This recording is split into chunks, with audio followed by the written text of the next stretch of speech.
সিনেমার পর্দায় তার উপস্থিতি মাত্র কয়েক মিনিটের, অথচ তার ছায়া ছড়িয়ে আছে পুরো ছবি জুড়ে। তিনি ইন্দির ঠাকুরন, আর সেই চরিত্রে যিনি প্রাণ সঞ্চার করেছিলেন তিনি চুনিবালা দেবী। সত্যজিৎ রায় একবার বলেছিলেন, উত্তম কুমার না থাকলে যেমন নায়ক করতাম না, ঠিক তেমনি চুনিবালা দেবী না থাকলে পথের পাঁচালীও হতো না। এই একটি মন্তব্যই বুঝিয়ে দেয় চুনিবালা দেবী তার কাছে কতটা অপরিহার্য ছিলেন।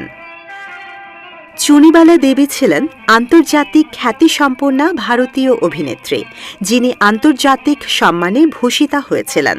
অথচ আমরা কয়জনই বা জানি তার কথা। তাই আজ তুলে ধরছি তার জীবন ও পথের পাঁচালীকে ঘিরে কিছু অসাধারণ ঘটনা।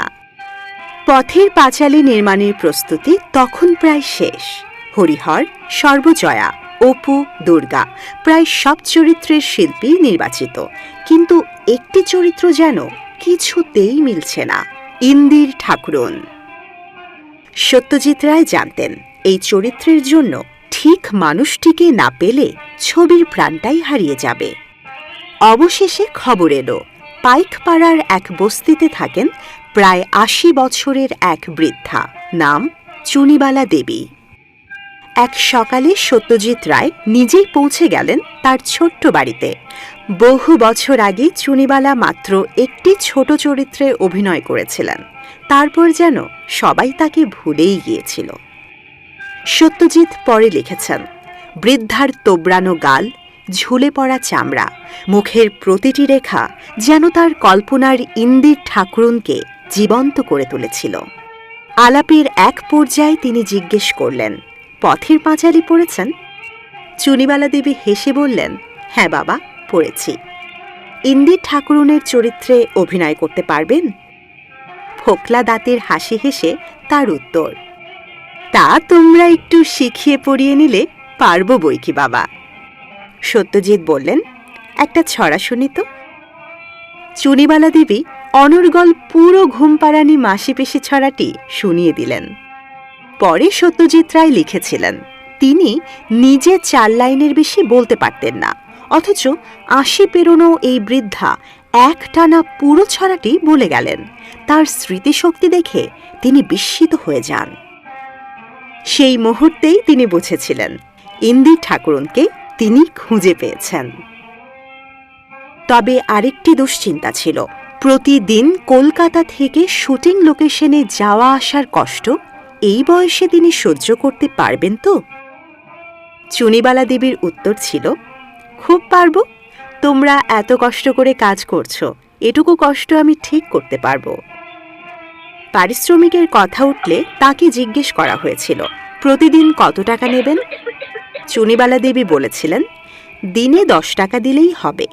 সত্যজিৎ রায় সঙ্গে সঙ্গে বলেছিলেন, না, আপনাকে প্রতিদিন ২০ টাকা দেওয়া হবে। এরপর প্রতিদিন সকালে ট্যাক্সিতে করে তাকে শুটিং স্পটে আনা হতো, আবার সন্ধ্যায় বাড়ি পৌঁছে দেওয়া হতো। একদিন সত্যজিৎ রায় তাকে জিজ্ঞেস করলেন, আপনি ধর্মমূলক গান গাইতে পারবেন? চুনিবালা দেবী বললেন, পারব। এরপর তিনি খালি গলায় গেয়ে শোনালেন, হরি দিন তো গেল, সন্ধ্যা হলো, পার করো আমারে। সত্যজিৎ রায় মুগ্ধ হয়ে গেলেন। আলাদা কোনো শিল্পীকে দিয়ে গান গাওয়ানোর কথা আর ভাবলেন না। চুনিবালার নিজের কণ্ঠেই গানটি রেকর্ড করা হলো। আজও সেই দৃশ্য বাংলা চলচ্চিত্রের অন্যতম স্মরণীয় মুহূর্ত।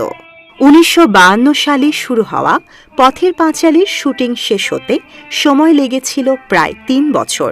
ছবিটি মুক্তি পায় ১৯৫৫ সালের ২৬শে অগাস্ট। পরে নিউ ইয়র্ক সহ বিশ্বের বিভিন্ন দেশে প্রদর্শিত হয় এবং আন্তর্জাতিক প্রশংসা অর্জন করে। কিন্তু সত্যজিৎ রায় বুঝতে পেরেছিলেন, ছবির মুক্তি পর্যন্ত হয়তো চুনিবালা দেবী বেঁচে থাকবেন না। তাই একদিন তিনি প্রজেক্টর নিয়ে নিজেই চুনিবালার বাড়িতে গিয়ে তাকে পুরো ছবিটি দেখিয়েছিলেন। এ যেন একজন পরিচালকের নয়, একজন মহান মানুষের অসাধারণ মানবিকতার পরিচয়। দুর্ভাগ্য, ছবি মুক্তির আগেই চুনিবালা দেবী পৃথিবী ছেড়ে চলে যান। এরপর আসে আরেকটি ইতিহাস। ম্যানিলা চলচ্চিত্র উৎসবে পথের পাঁচালীতে অভিনয়ের জন্য আন্তর্জাতিক সম্মানে ভূষিত হন চুনিবালা দেবী। তিনি ভারতীয় অভিনেত্রীদের মধ্যে প্রথম আন্তর্জাতিক অভিনয় সম্মানপ্রাপ্ত শিল্পীদের একজন হিসেবে ইতিহাসে স্থান করে নেন। কিন্তু সেই সম্মান গ্রহণ করতে তিনি আর ম্যানিলায় যেতে পারেননি। চুনিবালা দেবী বেঁচে থাকলে আজ তার বয়স হতো প্রায় ১৫৪ বছর। দুর্ভাগ্য চুনিবালার, দুর্ভাগ্য বাঙালির। বাংলা চলচ্চিত্রের ইতিহাসে তার অবদান চিরস্মরণীয়। ইন্দির ঠাকুরুন শুধু একটি চরিত্র নয়, তিনি বাংলা সিনেমার এক অমর স্মৃতি। শ্রদ্ধাঞ্জলি চুনিবালা দেবীকে। কৃতজ্ঞতা পীযূষ দত্ত।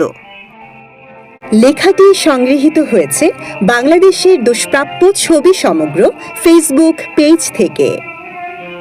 লেখাপাঠ, ছবি সংগ্রহ, অডিও ভিডিও সম্পাদনা সহ সার্বিক সম্পাদনায় ফারহা মৌরিন মৌ।